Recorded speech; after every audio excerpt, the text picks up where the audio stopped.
வணக்கம். வணக்கம். முதல் முறையா சந்திக்கிறோம். சல்லியர்கள் படத்த எங்களுக்கு ஸ்கிரீன் பண்ணியிருந்தீங்க. ஒரு 1 மாசத்துக்கு முன்னாடி. நானு, பாரி அவர்கள் எல்லாருமே போய் அத பார்த்திருந்தோம். பார்த்துட்டு அந்த படம் ரிலீஸ் ஆகுறப்போ எங்களுடைய ரிவ்யூ, எங்களோட கருத்துக்கள் அந்த படத்த பத்தி சொல்லலான்னு காத்துட்டு இருந்தப்போ பார்த்தீங்கன்னா, இல்ல படம் வெளிவந்ததுக்கப்புறம் மக்கள் என்ன சொல்றாங்க? உங்களுக்கு எப்படி இருந்துச்சு? வரவேற்புன்னு கேட்கலான்னு பார்த்தா, இப்ப வெவ்வேறு பிரச்சனைகள் படம் வரதுக்கு முன்னாடியே வந்திருக்கு. உங்களுடைய பிரஸ் மீட் பார்த்தோம். ஒரு படம் வருது அப்படின்னா, அதுல நெறைய சென்சார் கட் இருக்கு. அதுல பார்த்தீங்கன்னா, ஒரு கருத்துரிமை இல்ல அப்படிங்கிற மாரி பேசுறத தாண்டி, இப்ப படமே வெளியிட்டக்கூடாது அப்படின்னு கங்கணம் கட்டிட்டு பார்த்தீங்கன்னா, வேலைகள் நடக்கிறத நம்மளால பார்க்க முடியுது. நம்ம தமிழ் திரைப்படத்துறை பார்த்தீங்கன்னா, யாரோட கட்டுப்பாட்டுல இருக்குன்னு நான் தான் சொல்லி தெரியணும்னு அவசியம் இல்ல. அப்படி இருக்கிறப்போ, இந்த படத்த நீங்க எடுக்கும்போதே ரிலீஸ் பண்றதுக்கான ஒரு சேலஞ்ச் இருக்கும்னு தெரிஞ்சதுல எடுத்திருக்கீங்க. இத நீங்க எதிர்பார்த்தது தானா? இல்ல இல்ல எதிர்பார்த்தது. எனக்கு தெரியும். இது தியேட்டர் கிடைக்காதுன்றது எனக்கு முன்னாடி தெரியும். ம், ம். பட் இருந்தாலும் என்னதான் நடக்குதுன்னு பார்ப்போம். ஃபைட் பண்ணி பார்ப்போம்ன்றதுல நான் 2 பக்கமுமே ஸ்ட்ராங்கா தெரிஞ்சேன். ம், ம். இதுல நான் ஒரு ஒரு 1 மாசமா ட்ரை பண்ணி டேட் போட்டு மாத்திட்டே இருந்தேன். அப்பெல்லாம் பெரிய படங்கள் வரும்போது நம்மளே கள எதார்த்தத்த புரிஞ்சுகிட்டு நான் ஒதுங்கிருவேன். ம். பெரிய படங்கள் இருக்கு. கண்டிப்பா நமக்கு தியேட்டர் குடுக்க மாட்டாங்கன்னு தெரிஞ்சு போய் அப்படியே தள்ளி, தள்ளி, தள்ளி 4 வாரம் தள்ளி, தள்ளி வரும்போது நெறைய பேர் கூட எனக்கு கேட்டாங்க, "ஏன் தள்ளி தள்ளி போயிட்டீங்க? தியேட்டர் கிடைக்கல." இப்ப போய் நம்ம கிடைக்கலன்னு சொல்றதே நாகரீகமா இருக்காது. தியேட்டர் ம், கிடைக்கல. ம், ம். நான் பெரிய படங்கள் இருக்குன்றதுக்காக நான் ஒதுங்கி, ஒதுங்கி வந்தேன். லாஸ்ட்டா நியூ இயருக்கு ஏன் பிளான் பண்ணேன்னா, நியூ இயருக்கு பின்னாடி ஜனநாயகனும் பராசக்தியும் வருது. 9, அப்ப 10 ஆமா. அப்ப அதுக்கு முன்னாடி 1 வாரத்துக்கு எந்த படமும் ரிலீஸ் பண்ண மாட்டாங்க. ஒரு விண்டோ இருக்குன்னு நீங்க ஒரு பார்க்குறீங்க. விண்டோ இந்த வாரம் பெரிய படம் எதுவும் ரிலீஸ் பண்ண மாட்டாங்க. ரிலீஸ் பண்ணா 1 வாரத்த தூக்கிருவாங்க. ஏன்னா ம். அடுத்த வாரம் அந்த படம் 2 படம் உண்மதான். வரதுனால டோட்டலா எல்லா ஸ்கிரீனும் தூக்கிருவாங்க. அந்த படத்துக்கு தான் பெரிய இருக்கும். அப்ப யாரும் வரமாட்டாங்க பெரிய படம் வராது. அப்ப இந்த 1 வாரம் கேப் இருக்கு. 4 நாள் லீவ் இருக்கு. ம். அப்ப இந்த இதுல பிளான் பண்ணுவோம்னு சொல்லி அப்படி நினைச்சு தான் அது அந்த டேட்ட பிளான் பண்ணது. பண்ணி நானும் அனௌன்ஸ் பண்ணி சரி கிட்ட போகும்போது நேத்து காலையில இருந்து நான் முந்தா நாளே தியேட்டர் லிஸ்ட் வரும்னு பார்த்தேன் வரல. நேத்து வரும்னு பார்த்தேன் வரல. நேத்து சாயந்தரம் தியேட்டர் லிஸ்ட் கேட்கும்போது ம். எனக்கு பெரிய ஷாக்கா இருந்தது. 27 தியேட்டர் கிடைச்சிருந்தது. மொத்தமா தமிழ்நாடு முழுக்க. 27 தியேட்டர்னோட நான் ரிலீஸ ஸ்டாப் பண்ணிடலான்ற முடிவுக்கு போயிட்டேன். ம். இருந்தாலும் நான் என்ன முடிவு எடுத்தேன்னா இது பிரஸ் ஷோ போடுவோம். ம். பிரஸ் ஷோலாம் கேன்சல் பண்ண வேண்டாம். ம். பேப்பர் ஆட்லாம் வந்துருச்சு. பே பண்ணி அது ஆட் பார்த்தோம். ஆட்லாம் வந்துருச்சு. ம். போஸ்டர்ஸும் ரெடி பண்ணிட்டாங்க. போஸ்டர்ஸ் நேத்து நைட் நியூ இயர்னால சிட்டிக்குள்ள ஒட்ட விடல. ம், ம், ம். நீங்க ஒட்ட நான் அதுக்கப்புறம் ஒட்டி விட்டுருங்கன்ட்டேன். வருதா ஏன் இல்லையோ போஸ்ட் ஒட்டி ஒட்டிருங்க. விட்டுருங்க. ஏன் அத வேஸ்ட் பண்ணி என்ன ஒரு பிரயோஜனம் இருக்கு? அடிச்சாச்சு. ஏன் வேஸ்ட் ஆச்சுன்னு ஒட்டி விட்டுருங்கன்ட்டேன். கிட்டத்தட்ட 1800 போஸ்டர் தமிழ்நாடு பூரா அடிச்சிருந்தா ஒட்ட சொன்னேன். எஸ். ஒட்டி விட்டுருங்க. நேத்து நியூ இயர்க்காக ஒட்ட விடல. நீங்க ஒட்டுங்கன்னேன். அது அப்புறம் அப்படி போச்சுன்னு வச்சுக்கங்களேன். அப்ப ஏற்கனவே தெரிஞ்சு கேன்சல் பண்ணலாம். நான் என்ன முடிவு எடுத்தேன்னா பிரஸ் ஷோ போடுவோம். ம். இந்த படம் தகுதியான படமா இல்லையான்னு பத்திரிகையாளர் முடிவு பண்ணுறாங்க. ம். ஏன்னா பத்திரிகையாளருக்கு நம்ம காட்டுறதே இது இது எப்படி இருக்குன்னு அவங்களோட ஒப்பீனியன் சொல்றாங்க. அப்ப நான் முடிவு பண்ணேன். ஒருவேளை நம்ம தகுதி இல்லாத படத்த நம்ம எடுத்திருக்கோம்னு இவங்க நினைக்கிறாங்கன்றாங்க. இந்த படம் தகுதி இல்லையான்னு சொல்லிட்டு ஏன்னா சென்சார் வாங்கிட்டேன். சென்சார் அரசாங்கத்துக்கு இந்த படம் திரையரங்குல வெளியிருக்கு தகுதியான படம்ன்றது அவங்க சர்டிஃபிகேட் குடுத்துட்டாங்க. சோ நம்ம வாங்கியாச்சு. அப்படி இல்லன்னா அங்கேயே தடுத்துருப்பாங்க. தடுத்திருப்பாங்க. அரசாங்கம் குடுத்துருச்சு. அரசாங்கம் சென்ட்ரல் கவர்மெண்ட் குடுத்ததுக்கு அப்புறம் நீங்க என்ன தியேட்டருக்கு வர்றதுக்கு எனக்கு சின்ன படம் இது ஓடாதுன்னு அவங்க சொல்லும்போது, ம். ஓடாதுன்னு சொல்றதுக்கு நீ யாரு எனக்கு கேள்வி வருது. மக்கள் தானே முடிவு மக்கள் பண்ணணும். தானே முடிவு பண்ணணும். ஓடாதுன்னு சொல்றதுக்கு. நான் ஓடாது குடுக்க மாட்டேன்னு சொன்னா, நீ திரையரங்குன்றது ஒரு டீ கடை வச்சு நான் உனக்கெல்லாம் டீ குடுக்க மாட்டேன். உனக்கு மட்டும் தான் டீ குடுப்பேன். கடை வச்சா எல்லாருக்கும் தான் வியாபாரம் ஏன் பண்ணணும். நீ தியேட்டர் வச்சிருந்தா எல்லாருக்கும் குடுக்கணும். ஓடலைன்னா தூக்கணும். குடுக்க மாட்டேன்னு சொல்றதுக்கு உனக்கு என்ன ரைட்ஸ் இருக்கு? நீ இந்த படங்களுக்கு மட்டும் தான் தியேட்டர் குடுப்பேன்னு வச்சிருக்கியா? அப்படி வச்சிருக்கியா? இல்லையே. அது ஒரு பப்ளிக் படம். நீ எல்லாருக்கும் படம் வாய்ப்பு குடுக்கணும். குடுக்க மாட்டேன். நான் ஓடாது நீ டிசைட் பண்ண நீ யார்? ஓடலைன்னா தூக்கு. வியாபாரம் தானே அது. யார் இப்படி சொல்றா? பிவிஆர் நிறுவனம். ஓடாதுன்னு சொல்லிட்டு அவங்க கால்ல இருந்து போன் எடுக்கல. இது ஒரு பக்கம் போயிட்டு இருக்கு. இது பக்கம் பிரச்சனைனா இன்னொன்னு நம்ம தமிழ்நாட்டுக்குள்ள நம்ம தமிழ் படம் முதலாளிகள் நிறைய கொஞ்சம் அழிஞ்சு வராங்க. இந்த இடத்துல கோயம்புத்தூர்ல ஒரு டிஸ்ட்ரிபியூட்டர் அசோசியேஷன். ம். அவன் குமார்னு ஒருத்தர். டிஸ்ட்ரிபியூட்டர் அசோசியேஷன் தலைவர் போல. அதெல்லாம் மனிதாபிமானம் இருக்கா இல்லையான்னு கூட தெரியல அவங்க எல்லாம். ம். அதெல்லாம் எப்படி வாழ போறாங்கன்னு எனக்கு தெரியல. ஒரு சாபமா சொல்றேன். அவன் ரொம்ப கஷ்டப்படுவான் வாழ்க்கையில. என்ன பண்றாங்க? அவன் பாருங்க அந்த ஆளு ஒரு படம் வருது. இந்த படம் சின்ன படம் தெரியும். இது கமர்ஷியலா இவங்க சம்பாதிக்கிறதுக்காக எடுக்கலைன்றதும் தெரியும். இந்த அப்ப என்னன்னா அந்த ஆளு 3 மணிக்கு போன் அடிச்சு என்கிட்ட சொல்றாரு. இந்த மாதிரி உங்களுக்கு கருணாஸ் 7,00,000 ரூபாய் எனக்கு கொடுக்க வேண்டியிருக்கு. 2013ல ஓ! ரைட். எங்க டிஸ்ட்ரிபியூட்டருக்கு பெண்டிங் இருக்கு. 12 வருஷத்துக்கு முன்னாடி. அதனால அந்த பணத்த குடுக்க சொல்லுங்க ரிலீஸ் பண்ணுங்க. நான் கேட்டேன். நியாயமான விஷயம். பணம் யாருக்கு யாரு குடுக்கணும்ன்றது நான் எப்பவுமே ஒரு விஷயத்துல தெளிவா இருப்பேன். இந்த குடுக்கல் வாங்கல்ல யார் வாங்கினா யாருக்கு குடுக்கணும்ன்றது. பணம் இல்லைன்னா ம். 1 மாசம் பொறுத்து தரேன்னு சொல்லலாம், 2 மாசம் பொறுத்து தரேன்னு சொல்லலாம், இல்ல ஒரு 6 மாசம் பொறுத்து தரேன்னு சொல்லலாம். அது டைம் ஆகுறதுல தப்பு இல்ல. ஆனா வாங்கின பணத்த குடுக்கணும்ன்றது எத்திக்ஸ். அது பிசினஸ்ல அது இல்லைன்னா ஜெயிக்க முடியாது எவனுமே. தொடர முடியாது. தொடர முடியாது. நீ ஏமாத்திட்டு ஒருத்தர் பணம் வாங்கிட்டு ஏமாத்திட்டுலாம் தொழில் பண்ணவே முடியாது. அதான் கடைசி. வாங்கினா கொடுத்தாங்கண்ணா. லாபம் நஷ்டம்ன்றது எல்லாருக்கும் இருக்கும். கஷ்டம்ன்றது வரும். திரும்ப நம்ம சம்பாரிச்சா கொடுத்துடணும், அந்த கடனை கொடுத்தோம்னா. அப்பதான் நீங்க ஜெயிக்க முடியும். அந்த எத்திக்ஸ் இல்லைன்னா நீங்க பிசினஸ்ல எப்பயுமே ஜெயிக்க முடியாது. ஸோ அப்படி இருக்கும்போது இவர் என்ன சொல்றாரு, என்கிட்ட சொல்றாரு இந்த மாதிரி வந்து பணம் கொடுக்கணும் அப்படின்னு. அப்ப நான் வந்து 1 மாசமா இந்த பணம் வந்து என் பேனர் போட்டு வருது. நீங்க என்னை கூப்பிட்டு முன்னாடியே சொல்லியிருந்தீங்கன்னா நான் கருணாசன்கிட்ட பேசி நான் அதை என்னன்னு செட்டில் பண்ணியிருப்பேன். இப்போ லாஸ்ட் மினிட்ல நீங்க என்கிட்ட சொல்றீங்க. நான் எப்படி அதை 3 மணிக்கு சொல்றீங்க. இப்போ நான் வந்து கியூப் வேலையை பார்க்குறதா, ப்ரமோஷன் வேலையை பார்க்குறதா, நான் இதை பார்க்குறதா, இந்த டைம்ல பஞ்சாயத்து பண்ணிட்டு இருக்கேன் அப்படின்னு. இதே இது வணங்கானுக்கு நடந்தது. வணங்கான் 6 மணிக்கு ஒரு பஞ்சாயத்துனா 1 மாசத்துக்கு முன்னாடி போயிடுச்சு. ஆமா, ரிலீஸ் நாங்க போய் தியேட்டர்ல டிக்கெட் வாங்கிட்டு வெளியே அன்னைக்கு வந்து என்னன்னா பப்ளிக்ல என்ன சுரேஷ் காமாட்சி ரிலீஸ் என் மேல எந்த இதுவும் கிடையாது. எனக்கு மாநாடுலயும் நான் ரிலீஸ்ல வந்து என் மேல எந்த தப்பும் கிடையாது. வணங்கால ரிலீஸ்ல என்னால வந்து ஒரு பிரச்சனையும் கிடையாது. கொண்டு போய் உட்கார வச்சாங்க. சரி, கடந்து போச்சு. இப்ப இதே டிஸ்ட்ரிபியூட்டர்ஸ் உட்கார வைக்கும். நான் கேட்கறேன், உனக்கு வந்து 1 மாசம் டைம், 1 மாசம் நீ கூப்பிட்டு சொல்லிக்கலாம். பணம் கொடுக்குறதுனா கருணாசன்கிட்ட பேசியிருப்பேன். பணம் கொடுக்குறமே கொடுங்கன்னு இருப்பேன். சரி பரவாயில்ல விடு அப்படின்னு சத்தம் போட்டு நான் திரும்ப கருணாசன் அறியேன். ஆனா இந்த மாதிரி நீங்க 7 லட்ச ரூபா கொடுக்குன்றாங்க வேலைப்படத்துல அப்படின்னும் போது அவர் கருணாசனே நான் கொடுத்துட்டேன் தம்பி, கொடுத்துட்டு என்ஓசி வாங்கியிருக்கேன். யார்ட்ட கொடுத்துருக்கியா? ரமேஷ் ஒருத்த கொடுக்குறேன். ரமேஷ் அவர் கான்கால் எடுங்கன்னா கான்கால் எடுத்தா அவர் என்ன சொல்றாருன்னா, ஆமா நான் வாங்கிட்டேன், நான் தான் டிஸ்ட்ரிபியூட்டர் படத்துக்கு, நான் பணம் கொடுத்தேன், நான் வாங்கிட்டேன். ரமேஷ் கிட்ட வேலை செஞ்ச ஒருத்தர் ராஜன் ஒருத்தர், அவருக்கு பணம் கொடுக்கல, அவர் போய் கம்ப்ளைண்ட் கொடுக்குறாரா. அதுக்கு இப்ப நான் சொன்னேன், இது ரமேஷுக்கு ராஜுக்கு உள்ள பஞ்சாயத்து. கருணாசனை செட்டில் பண்ணிட்டாரு, முடிஞ்சு போச்சு. இதுக்கு நீ இந்த படத்தை நிப்பாட்டுறது வந்து எத்திக்ஸ் கிடையாது, இது நியாயம் கிடையாது, வேலையை பாருன்னு சொல்லி வச்சுட்டு வச்சிட்டேன். அந்த ஆள் கடைசி வரைக்கும் தேட்டர் கொடுக்கல. எனக்கு எப்ப தெரியுதுன்னா அந்த லிஸ்ட் வரும்போது பார்த்தா கோயம்புத்தூர் லிஸ்டே இல்ல, போடல, முழுக்க அவர் தான் கண்ட்ரோல். அப்ப ஒரு ஏரியால நீ வந்து நினைச்சா படத்தை நிப்பாட்ட முடியும்ன்றது உங்களுக்கு யார் அதிகாரம் கொடுக்குறது? குறுநில மன்னர்களா நீங்க? ஆனா பிசினஸ்ல வந்து ஒரு இது வேணாமா, எத்திக்ஸ் வேணாமா? நீங்க நினைச்சா நிப்பாட்டுவீங்க, நினைச்சா தூக்குவீங்க. அப்ப காம்படிட்டிவ் கமிஷன் ஒன்று இருக்கு, கவர்மெண்ட் இடத்துக்கு இருக்கு, கோர்ட் இடத்துக்கு இருக்கு. நீங்க நினைச்சா நீங்க டிசைட் பண்ணுவீங்கன்னா போட்டு சிவில் கோர்ட்ல போட்டு கேஸை போட்டு காசை வாங்க. எப்படி நீ வந்து நீ ஒரு வியாபாரத்தை வந்து கெடுப்பாங்க? எத்தனை பேரோட வழி இருக்கு?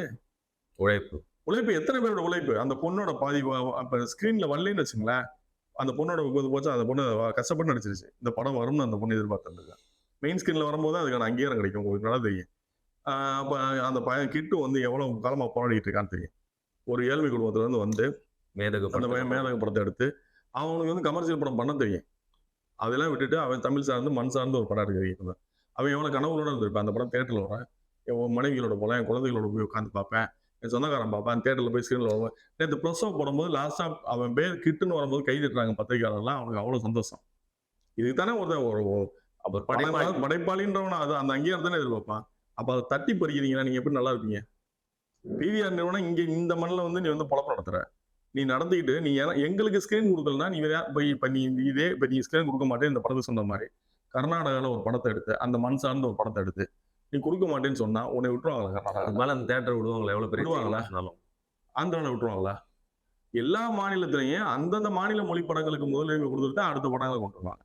இங்க மட்டும்தான் என்னன்னா வெளிமாநில படங்களுக்கு நீங்க வந்து ஹிந்தி படம், நீங்க இப்ப இங்க ஹிந்தி படம் ஓடும், மலையாள படம் ஓடும், தெலுங்கு படம் ஓடும், எல்லா படத்துக்குமான தமிழ் படத்தை பின்னாடி தருவாங்க. நீங்க இந்திய ஒழிப்புன்னு சொல்லி போராளிகள் நம்ம என்ன பண்றோம்னா இது சைலண்டா இப்படி பேக்கெண்ட்ல வந்துட்டு இருக்குன்ற யாரும் தெரியாம இதெல்லாம் விட்டுருவாங்க. இங்க படம் நீங்க அதாவது பேன் இண்டியா மூவின்னு சொல்றதுல இப்ப இந்த இந்தி ஒழிப்புன்னு போராடிட்டு இருக்காங்கல்ல, இங்க தேட்டர் எத்தனை தேட்டர்ல ஹிந்தி படம் பெரிய ஹிட் அடிச்சிட்டு இருக்கு பாருங்க. நீங்க சைலண்டா பேக்கெண்ட்ல ஓடிட்டு இருக்கு, ஸ்கிரீனும் எக்ஸ்ட்ரா ஒதுக்கி. இப்ப நீங்க இப்ப பாருங்களேன், எந்த படம் முன்னாடி இருக்குதுன்னு பாருங்களேன். இந்த படம் தான் தேடி அப்புறம் கீழே போய் தான் நம்மளோட நம்ம படம். நீங்க அப்ப நீங்க வந்து நீங்க என்ன நடக்குதுன்னே தெரியாம இந்த பின்னாடி ஒரு வேலை நடந்துகிட்டு இருக்கு, நமக்கு அகேன்ஸ்டா ஒரு வேலை நடந்துகிட்டு இருக்கு. இது எவ்வளவு பெரிய பிரச்சனை. இந்த மண்ணில் பிறந்தவன் தொழில் பண்றதுக்கு வாய்ப்பு இல்லைன்னா நாங்க எங்க போய் பண்ண முடியும்? நான் போய் என் படத்தை எடுத்து கொண்டு போய் நான் ஆந்திராவில் போட்டு சொல்ல முடியுமா? இல்ல கர்நாடகா அவங்களுக்கு இப்ப நம்ம யாரையும் ஆந்திராக்காரங்களே நம்ம குறை சொல்ல, அது அவங்களோட உரிமை. அது மாதிரி இங்க உள்ள எனக்கு ஒன்று உரிமை. இப்ப என் படத்தை கொண்டு போய் கேட்குமா அவங்க சொல்றாங்கன்னு வச்சுங்களேன், இப்ப என் படத்துக்கு தான் முன்னுரிமை அப்படிதான் சொல்லுவாங்க. இப்ப ஜனநாயகன் படம் சார், விஜய் சார் படம் எவ்வளவு பெரிய படம் தான். ஆனா அங்க போகும்போது அவங்க படத்துக்கு என்டிஆர் படம், ஜூனியர் என்டிஆர் படத்துக்கும் மத்தவங்க படத்துக்கு முன்னுரிமை கொடுத்துட்டு தேட்டர் மீதி இருந்தா தான் நம்ம படம். இல்ல வாரிசு படத்துக்கே அப்படிதான் நடந்துச்சு. இப்போ அந்த நிலைமை இருக்கு. இப்ப இந்த ஜனநாயகன் வரும்போது அந்த நிலைமை இருக்கு அங்க. அதை நாங்க மதிக்கிறோம், அந்த அரசாங்கத்தை வந்து மதிக்கிறோம். அது ஒன்றும் தப்பு இல்லை, தப்பு இல்லை. அவங்களுக்கும் அந்த மண்ணுக்கு வந்து அவங்க முன்னுரிமை கொடுக்குறாங்க. ஏன்னா அந்த கலைஞர்களை அவங்க வாழ வச்சாங்க. அந்த உரிமை தானே எங்களுக்கும் தேவை. இப்போ நாங்க படத்தை எடுத்து நாங்க எங்கேயும் கொண்டு போய் போட முடியும்? இப்ப தட்டி பறிச்ச மாதிரி ஒருத்தரோட கனவை வந்து நீதான் இது பண்ணிட்டீங்கல்ல. நான் அவ்வளவு செலவழிச்ச அந்த செலவழிப்பு யாரு கொடுப்பா? ஒரு இது மாதிரி கொண்டு வந்து செலவழிச்சு கொண்டு வந்து நிப்பாட்டணும். அது செலவு நான் அடிச்ச போஸ்டர், பேப்பர் விளம்பரம், சோசியல் மீடியா காஸ்ட் இதெல்லாம் யாரு கொடுப்பா? எப்போ ஆரம்பிச்சது இந்த ப்ராஜெக்ட்? ஷூட்டிங்கா? இது ஆரம்பிச்ச ஒரு 4 இயர்ஸ் ஆச்சு. 4 இயர்ஸா நீங்க 4 இயர்ஸா என்கிட்ட வந்தே இப்போ 2 இயர்ஸ் ஆச்சு. கரெக்டா ஸ்கிரீனுக்கு கொண்டு வரல. அப்ப என்ன சிஸ்டம் இது? இல்ல இப்போ வரைக்கும் நீங்க சொன்ன மாதிரி போஸ்டர்லாம் அடிச்சு ஒட்டி பரவாயில்லன்னு சொல்லிட்டீங்க. இப்போ வரைக்கும் இவ்வளவு முயற்சிகளுக்கு எவ்வளவு பணம் வந்து நீங்க செலவழிச்சிருக்கீங்க? எனக்கு இப்போ 25 lakhs மேல எனக்கே காலி. போன இயரோட லாஸ்ட்ல இது ஒரு 25 லட்சம் ரூபாய் முடியாது. நான் வந்து வரணும். இந்த படத்தை வந்து நான் வந்து ஒரு கமர்ஷியலா வியாபாரத்துக்காக நான் பண்ணவே இல்லை. இந்த படைப்பு போய் சேர வேண்டிய தேவை இருக்குன்றதுனால பண்ணேன். நான் இந்த இடத்துல நான் இருக்கேன்.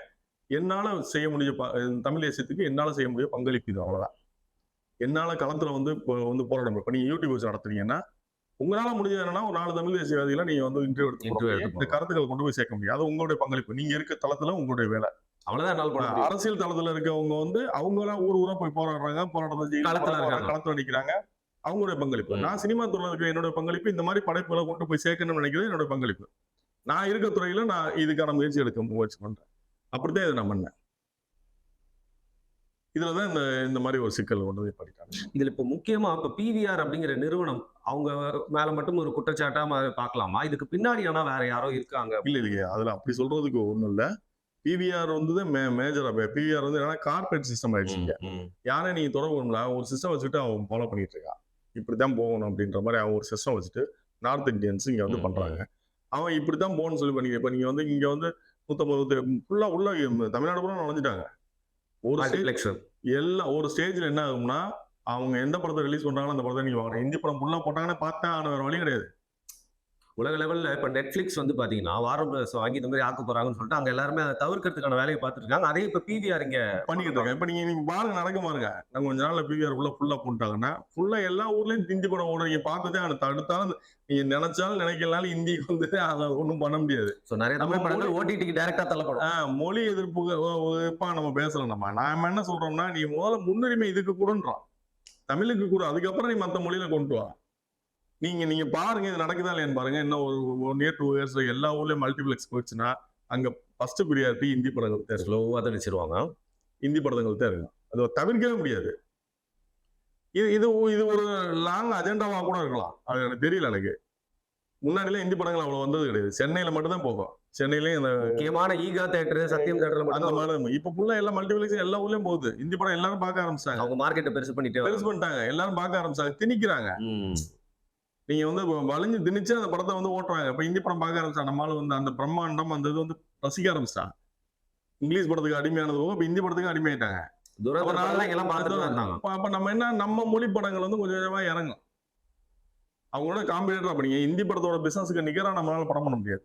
ஏன்னா நம்மளுடைய பிசினஸுக்குள்ளதான் பண்ண முடியும். அப்ப அவனுடைய பிரம்மாண்டத்தை பார்த்து நம்மளால அங்க உள்ள போயிட்டாங்கன்னா நீங்க நம்ம படங்கள் தவிர்க்கிறது தான் படம். இப்படிதான் மற்ற மாநிலங்கள்லாம் பாத்தீங்கன்னா அவங்களுக்கு ஒரு சினி இண்டஸ்ட்ரீஸ்ல இப்பெல்லாம் முழுக்க காணாம போயிட்டு அங்கேயும் ஃபுல்லா ஹிந்தி படம் வந்துருச்சு ஃபுல்லா வந்துருச்சு. எக்ஸாம்பிள் ஏற்கனவே இருக்கு அதுக்கு நடந்தது. இது இப்படி போயிட்டு இருக்கு. இப்ப நேத்து நமக்கு நடந்ததெல்லாம் அது பெரிய ஒரு வன்முறைன்னு கூட சொல்லலாம். இது பெரிய அதாவது நடந்த வன்முறை அது. எவ்வளவு படங்கள் வருது. அந்த படங்கள்லாம் வந்து பாத்தீங்கன்னா தியேட்டர்லயே பாக்குறப்போ இல்ல தியேட்டர்ல நம்ம போய் பார்க்கலனாலும் ஒரு 2 நாள் 3 நாள் இது ஓடினாலும் யாரும் போய் பார்க்கறதுக்கு உண்டான படங்களா இல்ல. அப்படி இருக்கிறப்போ அந்த படங்கள்லாம் விடுறாங்க. தொடர்ந்து ஒரு வருஷம் முழுக்க நான் என்ன சொல்றேன், நீ வியாபாரி, நீ வந்து ஓடலைன்னா உன் தியேட்டர்ல ஓட்ட முடியாதுன்றத நான் பாட்டுக்கிறது. சரி, நீ ஒரு படத்தை போடுறீங்க, ஓடலைன்னா சும்மா வச்சு போட, உனக்கு எலக்ட்ரிசிட்டி பில் வேஸ்ட் ஆகட்டும், உனக்கு மெயின்டெனன்ஸ் சார்ஜ் வேஸ்ட் ஆகட்டும் நான் சொல்ல. நீ கொடு, ரிலீஸ் பண்ணு, வாய்ப்பு கொடு. வாய்ப்பு கொடுத்து அது நடக்கல. முன்னாடிலாம் முரளி ராகவந்தர் டைம்லையும் சரி, நீங்க சேது படம் வந்த காலகட்டத்தில் கூட நீங்க அந்த படங்கள்லாம் இன்னைக்கு வந்துருந்துச்சுன்னா இன்னைக்கு அந்த அவ்வளவு பெரிய இயக்குநர்ல உருவாயிருக்க முடியாது. சேதுலாம் 4 வாரத்துக்கு அப்புறம் ஹிட் ஆகி வந்தது. இப்ப ஒரே நாள் 11 மணிக்கு ரிலீஸ் ஆகி 12 மணிக்கு க்ளோஸ் பண்ணி முடிச்சு விட்டுறாங்க. ஆள் வரலைன்னா தூக்கிடுறாங்க. அதோட லைஃப் டைம் ரொம்ப குறைஞ்சு போச்சு. Shelf life. ஆமா. இப்ப நீ புதுசா வர்றவங்கலாம் பெரிய சேலஞ்சு. இப்படி சொல்ல நீ ஸ்கிரீன் கூட கொடுக்க மாட்டேன், அவனுக்கு வாய்ப்பே கொடுக்க மாட்டேன்றது, வாய்ப்பு மறுக்கப்படுறதுன்றது வந்து எவ்வளவு பெரிய அராஜகம் அது.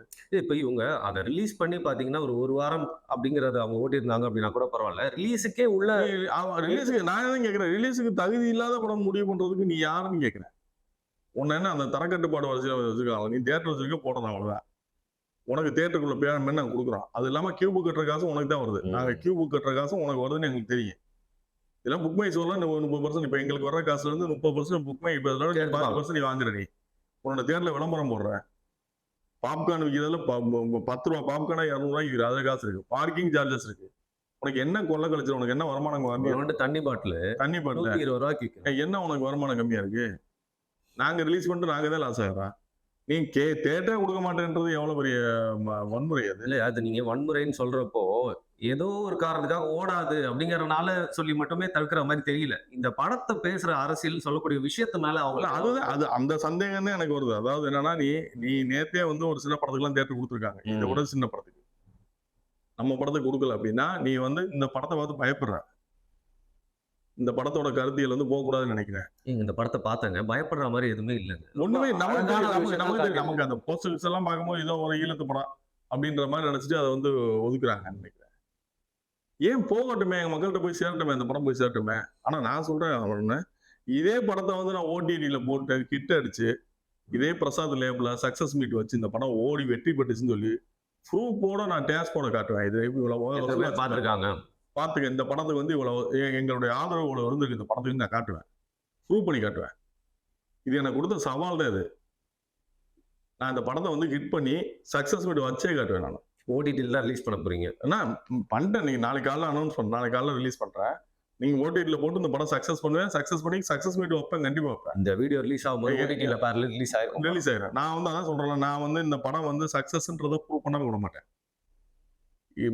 நம்ம மக்கள் ஆதரவு அளிக்கிற மக்கள் நிறைய பேர் இருக்காங்க. உனக்கு என்ன அந்த படம் சேரக்கூடாதுன்னு நினைக்கிறேன். சேர வைப்போம். சேர வச்சு இந்த படத்தை ஹிட் பண்ணுவோம். இந்த படத்தை நான் பாக்குறப்போ வந்து பாத்தீங்கன்னா ஏதோ ஒரு இனத்துக்கு எதிராக ஒரு வெறுப்போ இல்ல ஏதோ ஒரு தவறான ஒரு அரசியல் பேச அதனாலதான் இந்த படத்தை மனிதத்தை பேச நான் அதனாலதான் கொண்டு போய் சேர்க்கணும். நீங்க எங்களை பாக்குறதே தப்பா பாக்குறீங்க. நாங்க அப்படி ஆள் இல்லடா. நாங்க சும்மா கோவமா பேசுவோமே தவிர உங்களை வந்து நான் வெறுக்கிற ஆட்கள் கிடையாது. நாங்க வந்து உங்களை மாதிரி இனிமையா பழகிட்டு பின்னாடி முதுகுல குத்துற ஆட்கள் கிடையாது. அப்படி இது மனிதத்தை போட்டக்கூடிய படம் தான். இதைத்தான் நம்ம கொண்டு போய் சேர்க்கணும்னு நினைக்கிறோம். அதுல இவங்களுக்கு என்ன பிரச்சனைன்னு தெரியல. நம்ம ஒரு ஷோ கொடுத்து இன்னைக்கு கூட ஓடலைன்னா தூக்கு நான் ஒன்னும் சொல்ல போறது இல்லை. நீ ஷோ கொடுத்துட்டு ஷோ பிரேக் ஆயிடுச்சுங்க நாங்க என்ன பண்ண முடியும் அப்படின்னா இல்லை நான் ஏத்துக்கிறேன். ஆமா ஓடலைன்னா என்ன கொடுக்கவே மாட்டேன்றது எந்த வகையிலைங்க ஐயா? எங்களுக்கெல்லாம் நீங்க கூப்பிட்டு வந்து ஒரு சின்ன ஸ்கிரீன் எடுத்து ஒரு கெஸ்ட் மாதிரி கூப்பிட்டு வந்து படத்தை காட்டுங்க. பட் தமிழ் தேசியம் யாருக்கெல்லாம் பிடிக்குமோ யாருக்கு இந்த படத்தோட கருத்து ரொம்ப பிடிச்சிருக்கோ அவங்களாம் போய் பார்க்கணும்னு நினைச்சா இப்படி தேட்டர்ல ரிலீஸ் ஆனா மட்டும்தான் அதை போய் பார்க்க முடியும். ஓடிடி இல்லாம சொல்றேன் நான். அவங்க எல்லாருக்குமே ஒரு வாய்ப்பா அமைஞ்சிருக்கும். அந்த ஒரு வாய்ப்பை தட்டி பறிச்சதுக்கு அப்புறமா ஓடிடியில எந்த தளத்துல அது வருது அப்படின்னு சொல்லுங்க. இப்போ நம்ம ஓடிடி பிளஸ் ஒரு சேனல்ல போடுறேன். இப்போ இன்னைக்கு அப்லோட் ஆயிடுச்சு. நாளைக்கு காலைல ரிலீஸ் பண்றேன். எல்லாரையும் பார்க்க வச்சு இந்த படத்தை வந்து ஹிட் பண்ணி காட்டணும்ன்ற ஒரு வெறி ஆயிடுச்சு நமக்கு. எங்களுக்கும் ஒரு சந்தை இருக்கு. எங்க படங்களுக்கு சின்ன படங்களுக்கு ஒரு சந்தை. அப்படி நம்ம பண்ணும்போது என்ன ஆகுனா நம்ம மாதிரி இந்த மாதிரி படைப்புகள் வந்து நிறைய நம்ம கொண்டு வர முடியும். பரவாயில்ல நீ தேட்டரே கொடுக்கறதுனால எங்களுக்கு சந்தை இருக்கு எங்களால உருவாக்க முடியும்ன்றத நம்ம ப்ரூவ் பண்ணிக்கலாம். அப்படி தேவை இப்ப நமக்கு வந்துருச்சுன்னு நினைக்கிறேன். எனக்கு நேத்து எனக்கு வந்து நியூயார்க்கு முதல் நாள் என்னோட அஜெண்டாவே இது இந்த இருக்கான அஜெண்டாவே தான். இந்த மாதிரி நம்மளோட படங்கள் சின்ன படங்களுக்கு நம்ம தமிழ் சார்ந்து பேசக்கூடிய படங்களுக்கு எங்களுக்கு ஒரு சந்தை இருக்கு. நான் எப்படியும் தியேட்டர்ல கொடுத்து தான் பார்க்க போறேன். அதை ஓடிடில கொடுத்து பார்த்து போறேன். நேரடியாக எனக்கு வந்துட்டு போகுது. மக்கள் பார்த்தா போதும். மக்கள் பார்த்தா போதும். எல்லாரும் போன் வச்சிருக்கேன். மக்கள் பார்த்தா போதும் போட்டேன் வந்துட்டு போகுது. உனக்கு நான் எடுத்து 50% கொடுக்கறதுக்கு நான் ஓடிடில போட்டு அப்படியே எடுத்து போறேன். இல்ல இன்னொரு பக்கம் பார்த்தா இதை வந்து ஒரு வன்முறையா நம்மள இந்த படத்தை வந்து தியேட்டர்ல வராம தடுக்கிறானாலே இதை போய் மக்கள் பாக்குறதுக்கு இன்னும் ஆவலை தூண்டி இருக்கு. அவ்வளவுதான். அதுதான் நீ அதான் பண்ற நீ. நம்ம ஆக்சுவலா நினைச்சது என்னன்னா மெயின் ஸ்கிரீன்ல வரும்போது அந்த நடிகர்களுக்கான அங்கீகாரம் பெருசா ஒரு ஆசை இருக்கும்ல. ஆசை இருக்கும். என்னோட படத்தை வந்து திரையில பாக்கணும் ஃபேமிலியோட பாக்கணும்னு ஆசை இருக்கும். தியேட்டர் ரிலீஸ் சாமானியம் தான். இப்ப நீங்க பெரிய நடிகர்கள்னா வரல தியேட்டர்ல நம்ம பணம் வந்தா போதும். இவங்களுக்கு எல்லாம் பணம் முக்கியம் கிடையாது. அங்கீகாரம் தான் முக்கியம். அப்ப அவங்க அதை எதிர்பார்ப்பாங்கல்ல. இந்த படம் வந்து ஓடிடியில் நாங்க பார்க்க போறோம். இதுக்கு முன்னாடி ஆனா பாத்தீங்கன்னா நான் படம் ரிவ்யூல கூட பண்ணுவேன். வணங்கான் படத்துக்கு நான் டிக்கெட் வாங்கிட்டு புக் பண்ணிட்டேன். அடுத்த நாள் போனா பாக்ஸ் ஆஃபீஸ்ல வந்து இல்ல படம் வரலன்னு சொல்லிட்டு அப்புறம் எங்களுக்கு காசு திருப்பி கொடுத்தாங்க. எனக்கு சிம்பு ரொம்ப பிடிக்கும்ன்றதுனால மாநாடு படத்துக்கு நான் இதே மாதிரி போறேன். ஆனா படம் டிலே ஆகுது. சோ நீங்க ஒரு தயாரிப்பாளராகவே வந்து பாத்தீங்கன்னா ஒவ்வொரு படத்தை ரிலீஸ் பண்ணும்போது தடங்கள் வந்து எனக்கு தெரியவே இல்லை. புரியல. அது எந்த படத்துலயும் என்னுடைய அதாவது நம்ம மாநாடு ரிலீஸ் பண்ணும்போது அந்த ரிலீஸ் டிலே ஆனதுக்கு நான் காரணம் கிடையாது. நாங்க 1% கூட நான் காரணம் கிடையாது.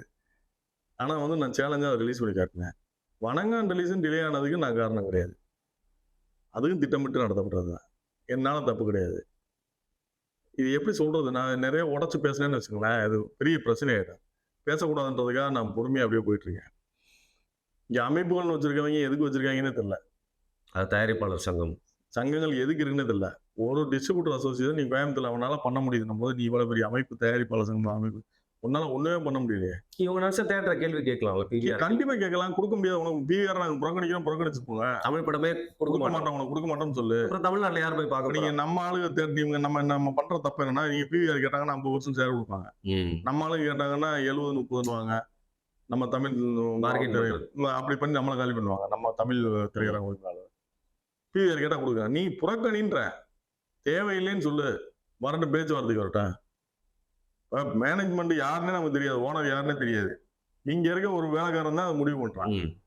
அவனுக்கு என்ன, அவனுக்கு அவங்க மேனேஜர் சொல்றப்ப ஃபாலோ பண்றான். மேல ஓனரை கொண்டு போய் உட்காந்து பேசுவான், உட்காந்து பேசி இது எங்களோட பிரச்சனையா அப்படி சொல்லுவான், இதான் எங்க பிரச்சனைன்னு சொல்லி பேசுவான். நீ கீழே வேலைக்காரனே பேசினா என்ன பண்ணுவான், அவனுக்கு என்ன தெரியும் அவனுக்கு? இங்க இப்ப எங்கிட்ட வேலை செய்யறவன் நான் சொல்றதை செஞ்சுவான், நீ அவன் நான் சொல்றதை மட்டும் தான் செய்வான், எக்ஸிக்யூட் பண்ணிட்டு போயிட்டே இருப்பான், எக்ஸிக்யூட் பண்ணிட்டு போயிட்டு இருப்பான். நீங்க நம்ம என்ன என் பிரச்சனையை போய் அவன் சொல்றதுனால என்ன இருக்கு, அவன் சார் எங்களுக்கு தெரியாது சார், மேல சொல்றதை நாங்கள் ஃபாலோ பண்றோம் அப்படின்னு. மேல மீட் பண்ணி பேசுறது ஒரு அமைப்பா இருந்தாலும் போய் பேசணும், கூப்பிட்டு பேசணும்ல, அதை செய்ய மாட்டாங்க. ஒவ்வொரு எலெக்ஷனுக்கும் காசு கொடுத்தா ஓட்டு போட்டுருவாங்கன்ற நம்பிக்கை வந்துட்டு எனக்கு ரொம்ப நாளா ஒரு புரியாத கேள்வி என்னன்னா, இவனுக்கு என்ன பண்ணுவாங்கன்னா வந்து இந்த எலெக்ஷன் 1 கோடி 2 கோடி எடுத்து வந்துடுவாங்க. எடுத்து வந்து காசு கொடுத்து ஓட்டு வாங்குறாங்க. எதுக்கு பண்றானுங்க, ஏன் காசு கொடுத்து உள்ள என்னதான் இருக்கு அப்படி ஜெயிச்சு வந்து? இது என்ன காமெடிலாம் இருக்கும். படம் பண்ணாத தயாரிப்பாளர் தான் நிற்பான். அதுல அந்த படம் பண்ணாத தயாரிப்பாளருக்கு ஓட்டுரிமை இல்லைன்றதுக்கு என்ன பண்ணுவோம், எலெக்ஷன் நிக்க முடியாதுக்காக 1.5 லட்சம் 2 லட்சத்துக்கு ஒரு படத்தை வாங்கி அதை அவன் பேர்ல சென்சார் பண்ணிட்டு போயிருப்பான். ஏன்னா மானங்கட்ட குழப்பம், இது எதுக்கு இந்த குழப்பம் உங்களுக்கு? நீ அப்படி நின்று என்ன கிளிக்க போறேன்னு கேட்கிறேன். இன்னொரு படத்தை 1.5 லட்சம் 2 லட்சம், ஒரு படமே எடுக்க உனக்கு துப்பு கிடையாது. எடுத்து நீ வந்து அந்த படத்தை வெற்றியோ தோல்வியோ சந்திச்சு நீ எலெக்ஷன்ல வந்து நின்னா உன்னை பாராட்டலாம். 1.5 லட்சம் 2 லட்சத்துக்கு ஒரு படத்தை வாங்கிட்டு வந்துட்டு அந்த படத்தை கொண்டு வந்து நிப்பாட்டி அந்த படத்தை காமிச்சு எனக்கு எலிஜிபிலிட்டி இருக்குன்னு வந்து நிக்கிறது, இது மாதிரி கேடு கட்ட குழப்பு வருது இல்ல, எதுக்கு அந்த வேலையை செய்யற? அப்படி செஞ்சு நீ வந்து நீ என்ன கிளிக்க போற சொல்லு. நான் இப்படிலாம் கஷ்டப்பட்டு நான் வந்து இந்த சமூகத்துக்கு செய்ய போறேன்னு ஏதாவது ஒண்ணு சொல்லு பார்க்கலாம். இதுக்கு தூக்கு போட்டு சாகலாமே நீங்க எல்லாம். எதுக்கு இந்த மாதிரி ஒரு பொழப்பு? அடுத்தவன் வந்து இந்த தொழிலை நாசம் பண்றதுக்கு நீங்க வந்து என்ன பண்ண போறீங்க? ஒன்னாலே படம் எடுக்க முடியாம தானே நீ 1.5 லட்சம் ரூபாய் படம் அப்ப அந்த மாதிரி சூழல் இருக்கு. பண்ணி நீ வந்து என்ன பண்ணிட போற? இல்ல இதுக்குள்ள நடக்கிற கட்ட பஞ்சாயத்து, அதன் மூலியமா கமிஷன், அதுதான் பஞ்சாயத்து பண்ணி சம்பாதிக்கிறதுக்கு ஒரு அமௌண்ட்டை கொண்டு வந்து செலவு பண்ணி தயாரிப்பாளர் வரோன்னா ஓட்டர்ஸா மாத்துறாங்க. அவங்களுக்கு சாதகமா ஏத்துக்கிறது. நீங்க ஒரு 2 கோடி போட்டு படம் எடுக்க வருவான், அவன் தயாரிப்பாளர் தான் கௌரவமா வருவான், தோத்துருவான், தோத்ததுக்கு அப்புறம் ஊருக்கு போயிடுவான். இதுக்கப்புறம் 2 வருஷம் பொறுத்து எலெக்ஷன் வரான், 2 வருஷம் பொறுத்து அவன் கூட்டு வருவான், அவனை ஓட்டுறான், ஓட்டு போடுறது கூட்டத்தும் உனக்கு ஏதாவது பணம் தரேன் வந்து ஓட்டு போட்டு பண்ணுவான். எவ்வளவு கொடுமையான விஷயம் பாருங்க. ஒரு துறையை வந்து ஸ்ட்ரீம்லைன் பண்ணாம நீங்க அதுல வந்து சில தலைவர்கள்லாம் நீங்க இப்ப செல்வமணி எடுத்துக்கிட்டீங்கன்னா, அவர் பெப்சிக்கு வந்து அவர் என்ன பண்ணணுமோ தெளிவா பண்றாரு, கான்ட்ரிபியூட் பண்றாரு. அவர் தலைவரா வந்ததுக்கு அப்புறம் பெப்சி என்னென்னலாம் சரி பண்ண முடியுமோ, அந்த தொழிலாளர்களுக்கு என்னென்னலாம் பண்ண முடியுமோ, அவர் தயாரிப்பாளர் சங்கத்தில் இருக்கும்போது தயாரிப்பாளருக்கும் படைப்பாளியர் சங்கம்னு ஒன்று ஆரம்பிச்சு தயாரிப்பாளர் பேரும் பண்ணாரு. அதே அவர் வந்து பெப்சிக்கு போனோம்னா பெப்சிக்கு என்னெல்லாம் பண்ண முடியுமோ பண்ணிட்டு இருக்காரு அமைப்புக்கு. இப்ப திருப்பூர் சுப்பிரமணியன் வந்து தியேட்டர் அசோசியேஷன் தலைவராக இருக்காருன்னா, தியேட்டர்களுக்கு என்னென்னலாம் பண்ண முடியுமோ அதை பண்ணுவாரு. அந்த தியேட்டர் லாபம் எடுக்கிறதுக்கு என்னென்ன பண்ண முடியுமோ அவங்க உறுப்பினர்கள் என்னன்னா அவங்க அந்த தலைமை அந்த உறுப்பினர்களுக்கு செய்யுது. இதுல பிரச்சனையே வந்து ஒரே பிரச்சனை வந்து அந்த தயாரிப்பாளர் சங்கம். இங்க என்னன்னா பணம் இருக்கவன் தொழில் தெரியுதோ இல்லையா, அவனுக்கு எது பணம் இருந்தா தலைவராயிரலாம், செயலாளர், பொருளாதாரம்ன்றதுனால எவனுக்கும் தொழிலை பத்தின புரிதலே கிடையாது. அதுதான் இந்த தொழில் நாசமா போனது. இப்ப தியேட்டர் அசோசியேஷன் அவர் திருப்பூர் பண்ணி கரெக்டா மெயின்டைன் பண்றாரு. நீங்க பெப்சியை வந்து செல்வமணி கரெக்டா மெயின்டைன் பண்றாப்ல. ஒவ்வொரு ஏரியா இப்ப பொண்ணு கிடையாது, குமார்ன்ற கோயம்புத்தூர்ல இருக்கவன் நேற்று பாருங்க ஒரு 7 லட்சம் ரூபாய் படத்தை நிப்பாடுறான் அவன் தகுதிக்கு. அந்த பவர் வச்சுட்டு பண்றான். நீ அப்ப ஏன் உன்னால பண்ண முடியல? அப்ப என்ன எதுக்கு அந்த அமைப்பு? நீங்க உறுப்பினரா இருந்து உங்களோட நான் ஆக்டிவ் ப்ரொடியூசர் கவுன்சில் ஒன்று ரெடி பண்ணி தனியா அங்க வந்து செயல்படுறது தனியா வந்தான். சரி இங்கே ஏதாவது நடக்கும்னு சொல்லிட்டு இங்க இந்த இதுல ஜாயின்ட் செக்ரட்டரி இருந்தேன். போராடி பார்த்தா ஒண்ணுமே நடக்கல. இங்கேயும் வந்து என்னன்னா கணக்கு வாக்குறது தான் வந்து ஆளுங்க. எவ்வளவு பணம் வருது, இன்னைக்கு எவ்வளவு வருது, உறுப்பினர் செய்றாங்க, நமக்கு பணம் வரணும். என்ன சிட்பண்ட் கம்பெனி மாதிரி உறுப்பினர் கூட்டுவாங்க, சேர்த்து விடுங்க, பணம் வருதா, விளம்பரம் கொடுங்க, விளம்பரம் போடுவோம். சிட்பண்ட் கம்பெனி நடத்த மாதிரி நடத்துறாங்க. ஒரு தயாரிப்பாளர் சங்கத்தோட வேலை என்னன்றதே அவங்க மறந்துட்டு சிட்பண்ட் கம்பெனி மாதிரி நடத்திட்டு இருக்காங்க இந்த ஆபீஸ். உங்களுக்கு ஒரு சலிப்பே ஏற்படலையா? ஏன் இந்த துறையில இன்னும் இருக்கீங்க? எனக்கு நிஜமாவே அதாவது நமக்கு இதுதான் தொழில்னு வந்துட்டோம், இதை நேசிச்சு வந்தோம், அந்த சினிமாவை நேசிச்சு வந்தோம், நமக்கு வேற தொழில் இல்லை, இதை போராட வேண்டியது இருக்கு. ஆனால் இவங்களோட மல்லு கட்டி உருள வேண்டியதா இருக்கு. வேற தொழில் இருந்தால் வேற தொழில் நம்ம தெரிஞ்ச வேற தொழில் போகும், அந்த தொழில போராட வேண்டியதா இருக்கு. காலங்காலமா கத்திக்கிட்டு தான் இருக்கேன். நானா கத்துறேன், நிறைய பேர் ஊரை விட்டு ஓடி போயிட்டான். எதுக்குடா 10 ப்ரொடியூசர் 15 ப்ரொடியூசர் கூட நீங்க இண்டஸ்ட்ரியில் இல்லை. அவ்வளோ பிரச்சனை சந்திக்கிறப்போ தயாரிப்பாளர்கள் தான்.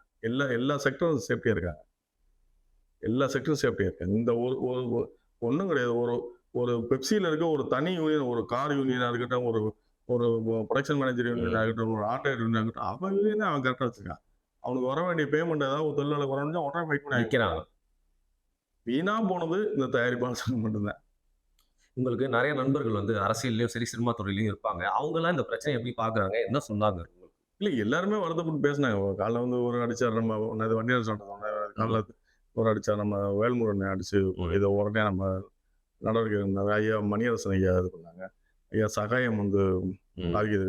எல்லாரும் பேசிக்கிட்டே இருக்காங்க. இல்லை, நிறைய சினிமா துறையில நிறைய பேர் பேசினாங்க. இது ரொம்ப தப்பு, இது நம்ம இதை உடனே இது நடவடிக்கை. எல்லாரும் வெளியில வந்து ஓப்பனா பேசுறதுக்கு பயப்படுறாங்க. ஒருவேளை பிவிஆர் வந்து நம்ம படங்களை புறக்கணிச்சிருவாங்க, இப்படியே பயந்து இருந்தா எப்படி தொழில் பண்றது? அப்படி இல்லைங்க. இப்போ தமிழ்நாடு மட்டும்தான் பரவாயில்ல, இந்தியா முழுக்க அவங்க வந்து பாத்தீங்கன்னா பரவி ஆக்டோபஸ் மாதிரி இருக்காங்க. அந்த கட்டமைப்புங்கிறது இப்போ அவங்க கையில முழுசா மொனோபோலியா போயிருச்சுல. அப்போ கண்டிப்பா ஒரு பயப்பட செய்வாங்க. நம்ம சேர்ந்து அதுதான் சொல்றேன், தனி மனிதனா ஒன்றும் பண்ண முடியாது. சேர்ந்தே நம்ம பண்ணணும்.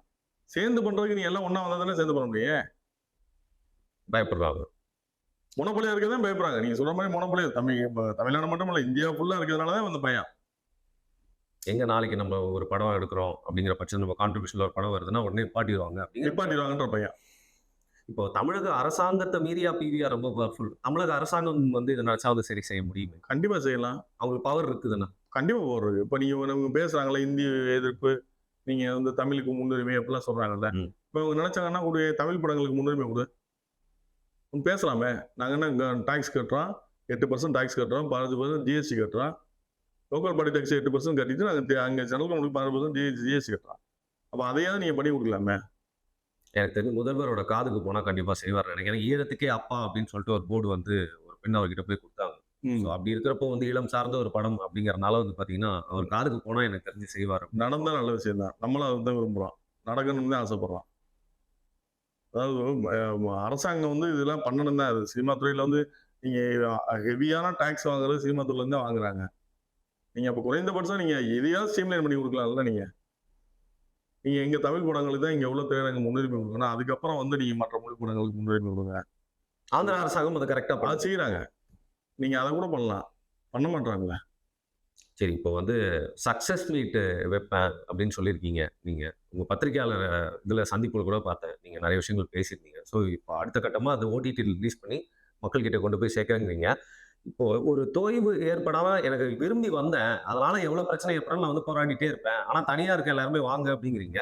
இப்ப ஏற்பட்ட படங்களை எப்படி நுணுக்கமா தொடர்ந்து நம்மளோட தமிழ் அரசியல், நம்ம தமிழ் சமூகத்துக்குண்டான படங்கள், நம்மளோட வரலாறு பேசக்கூடிய படங்கள் இனிமேல் இப்போ ஸ்டார்டிங்ல உங்களுக்கு ஒரு முட்டுக்கட்டையா போடுறாங்க, பட் எத்தனை பேர் இந்த மாதிரி வருவாங்க? உடனே ஒரு டிஸ்கரேஜ்மெண்ட். மாற்றம்ன்றது வந்து நம்ம வந்து சினிமால இருந்தா நம்ம எனக்கு தெரிஞ்ச வரைக்கும் சினிமால இருந்தா மாற்றம் பெரிய டூல். சினிமா தான் பெரிய டூல். நம்ம அங்கதான் தப்பு பண்றோம், விட்டுறோம். அதை இஸ்லாமியர்கள் பண்ண தப்பு அதுதான். அவங்க ஆறாம் சொல்லி எதோ ஒதுக்குனாங்களோ அதுதான் அவங்களை கடைசி வரைக்கும் தீவிரவாதிகள் கட்டமைச்சது, கட்டமைச்சது. 1930 தொடங்கி இன்னைக்கு வரைக்கும் இஸ்லாமியர்களை தீவிரவாதிகள் கட்டமைச்சது யாரு? பெரும் பங்கு சினிமாவுக்கு தான் இருக்கு. எது போவாங்க, பாகிஸ்தான் அடிச்சுட்டு வருவாங்க, ஆப்கானிஸ்தான் அடிச்சுட்டு வருவாங்க. ஆப்கானிஸ்தான்ல உள்ள முஸ்லீமையும் பாகிஸ்தான்ல உள்ள முஸ்லீமை அடிச்சுட்டு வர மாதிரி தான் படம் பண்ணுவாங்க. ஆனா நம்ம சமூக பார்வை என்னன்னா ஒட்டுமொத்த முஸ்லீமே வந்து தீவிரவாதின்ற மாதிரி எங்கேயோ ஒருத்தன் பண்றத 4 பேர் பண்றத தவிர ஒரு சமூகத்து மேலே எவ்வளவு பெரிய வன்முறை செலுத்திருக்கோம் பாத்தீங்களா? இன்னை வரைக்கும் பாருங்க, ஒரு குழந்தைகிட்ட ஒரு தீவிரவாதி படம் வரேன் அப்படின்னு சொன்னாங்கன்னா நீங்க வந்து டக்குன்னு ஒரு தாடியை வச்சு அப்படித்தான் வந்து உளவியலா நம்ம கட்டமைப்பு போட்டிருக்கோம். நம்ம பொது புத்தியில அப்படிதான் இருக்கு. தீவிரவாதினா அப்படித்தான் இருப்பான், தாடி வச்சிருப்பான், தொப்பி வச்சிருப்பான். ஏன்னா அது படம் வந்து இன்ஃபுளுன்ஸ் பண்ணது. அது மாதிரி தான் தமிழ் தேசியமும் நம்மளும் சினிமா விட்டுட்டோம். சினிமா விட்டுட்டு நம்ம வெளியில கத்திட்டு இருக்கோம், சோசியல் மீடியால கத்திட்டு இருக்கோம். சினிமா தான் மெயின் டூல். இதை நீங்க கையில் எடுத்தாதான் அரசியல கையில் எடுக்க முடியும். உங்களுடைய கருத்துக்கள் வந்து சினிமா இப்போவாவது உங்களுக்கு வந்து இந்த சோசியல் மீடியாலாம் வந்ததுனால, யூடியூப்லாம் வந்ததுனால நாம் தமிழர்ன்ற கட்சிக்கு ஒரு 36 லட்சம் 40 லட்சம் வாக்கு வந்து இல்லைன்னு வச்சுங்களேன், என்ன ஆகுது யோசிச்சு பாருங்க. அப்ப சினிமால வந்து நம்ம மெயினா கான்சென்ட்ரேட் பண்ணணும். தமிழ் தேசியவாதிகள் வந்து சினிமால மெயினா கான்சென்ட்ரேட் பண்ணணும். சினிமா வந்து புறக்கணிக்கப்படணும், சினிமா நடிகர்கள் அதெல்லாம் ஒண்ணும் கிடையாது. யூதர்கள் பாருங்க அதை கரெக்டா பண்ணுவாங்க. அவங்களோட பிரச்சனையை அவங்களோட வரலாறு வந்து தொடர்ந்து இன்னைக்கு வரைக்கும் சினிமா நெட்ஃபிளிக்ஸ பாருங்க, யூதர்கள் படம் அதிகமா இருக்கு. அதிகமா இருக்கும். அவங்களோட வரலாறு இன்னைக்கு வரைக்கும் அப்படிதான். நம்மளுடைய வரலாறு நீங்க ஏதாவது நெட்ஃபிளிக்ஸ்ல எந்த எனி ஓடிடி பிளாட்ஃபார்ம் தமிழர் வரலாறு ஒரு இதுல பாருங்க, இருக்கவே இருக்காது. அது நம்ம எதை புறக்கணிக்கிறோமோ அதை அவன் டூல் எடுத்து அவன் பண்ணிட்டு இருக்கான். அவனுடைய வரலாறு நம்ம வரலாறு எங்கேயுமே பதிவு பண்ணப்பட்டிருக்காது. நம்ம வந்து அதை வந்து புறக்கணிச்சிடும். நம்ம சினிமாக்காரனால ஒன்றும் பண்ண முடியாது. இதுதான் எனக்கு ஒருத்தர் அரசியல்வாதியா உள்ள வர்றதுக்கு மெயின் குவாலிஃபிகேஷனே சினிமாக்காரனா இருக்கணும். அப்படி ஆயிடுச்சு இன்னைக்கு. நாம எவ்வளவு பெரிய அறிவாளி இருந்தாரு. ஐயா நல்ல கண்ணு பண்ணாத சேவையாக ஒரு நியாயவாதி பார்த்து போறீங்க. கடைசி வரைக்கும் அவரால் வந்து ஜெயிக்க முடியாம பண்ணிட்டாங்கல்ல. ஒரு சினிமாக்காரன் வந்து பண்ண முடியும் எந்த விஷயத்தையும் ஐயா நல்லகண்ணால பண்ண முடியும். 101 வயசு வரைக்கும் ஐயா நல்லகனுக்கு எந்த அங்கீகாரம் கிடைச்சது? ஜென்ஜில இருக்கவங்க கிட்ட நல்லகண்ண அவர்கள் யாருன்னு கேட்டா தெரியாத. ரொம்ப பாவமா இருக்கு. நான் ட்விட்டர்ல நான் வாழ்த்து போட்டேன். ஐயா நல்லகண்ண வாழ்த்து சமீபத்துல பிறந்த நாள் வாழ்த்து போட்டேன். நான் அன்னைக்கு வேதனைப்பட்டு போட்டேன். ஒருத்தர் கூட போடலையே அப்படின்னு. அப்படிதான் இருக்கு. நீங்க ஒரு நடிகருக்கு பிறந்தாலும்னா 3000 பேர் போடுறான். அப்ப இங்க சினிமா எவ்வளவு பெரிய வந்து மக்கள்கிட்ட தாக்கத்தை ஏற்படுத்துன்னு பாருங்க.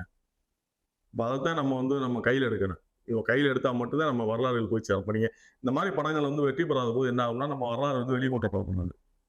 இன்னமும் நம்ம புறக்கணிக்கப்பட்ட சமூகமாகவே இருக்கும். தமிழ் சமூகம் ஒரு புறக்கணிக்கப்பட்ட சமூகமாகவே இருக்கும். தலைவர் தொலைநோக்கு பார்வையோட தான் அதை முடிவெடுத்தாரு. சினிமா பாட்டு அவர் என்ன சொன்னார்னா, நீங்க நம்மளுடைய வரலாற்றை வந்து பதிவு பண்ணுங்க. தலைவர் எப்பவுமே டாக்குமெண்ட் பண்ணிட்டு அதுக்கு தான் இங்க இருந்து ஆளுகள் எல்லாம் கூட்டு போய் அந்த போராட்ட காலத்திலேயே நீங்க இருந்து ஆளுகள் கூட்டு பதிவு பண்ண அவருக்கு அந்த தொலைநோக்கு சிந்தனை இருந்தது. அவர் அதனாலதான் அந்த முடிவு எடுத்தாரு. நம்ம தான் அதை புறக்கணிச்சுக்கிட்டே இருக்கோம். சினிமா வேண்டாம். சினிமான்றது மெயின் டூல். நம்ம அதை பயன்படுத்தியா இருக்கிற வழியே கிடையாது.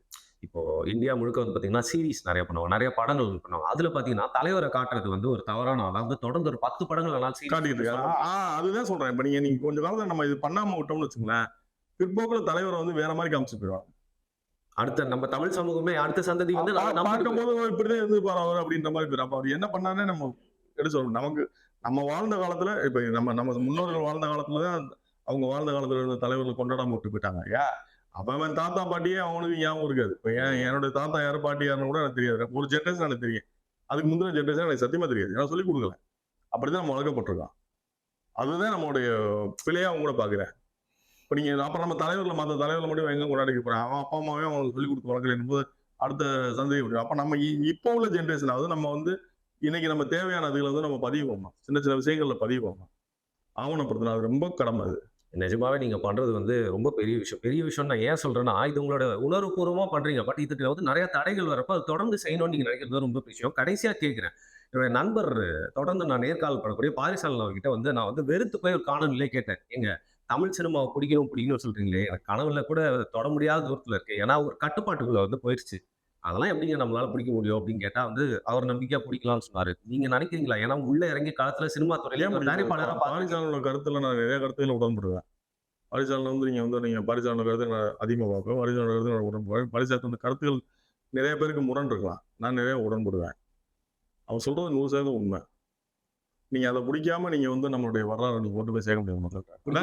அதுக்கு ஒரு உதாரணம் சொன்னல, 1930 இருந்து இன்னைக்கு வரைக்கும் ஒரு சமூகத்தை வந்து தீவிரவாத சமூகத்துக்கு கட்டமைச்சது யார்? இன்னைக்கு வரைக்கும் நீங்க ஊர்ல பாத்தீங்கன்னா நமக்கு வந்து பிரியாணி கொடுக்குறதா இருக்கட்டும், நமக்கு ரத்தம் கொடுக்குறதா இருக்கட்டும், நமக்கு ஒரு ஆம்புலன்ஸ் வச்சு சர்வீஸ் பண்றாங்க. எல்லாமே இஸ்லாமியர் இல்ல. உங்களுக்கு தெரியும். ஜல்லிக்கட்டு போராட்டத்துல அதிகமா உணவு எல்லா இனத்திலையும் எல்லா மதத்திலையும் சில குற்றவாளிகள் இருப்பாங்க. அதுக்காக ஒட்டுமொத்த சமூகத்தை நம்ம சொல்ல முடியாதுல்ல. அந்த சமூகமே குற்றம் சமூகம் சொல்ல முடியாது. நம்ம அப்படிதான் நம்ம பண்ணிட்டு இருக்கோம். அவங்க குற்ற சமூகம்ன்ற மாதிரி சொல்லிட்டு இருக்கோம். அப்படி நம்மளை ஆக்கிடுவாங்க. நாளைக்கு ஒட்டுமொத்த சமூகத்தை ஆக்கிடுவாங்க.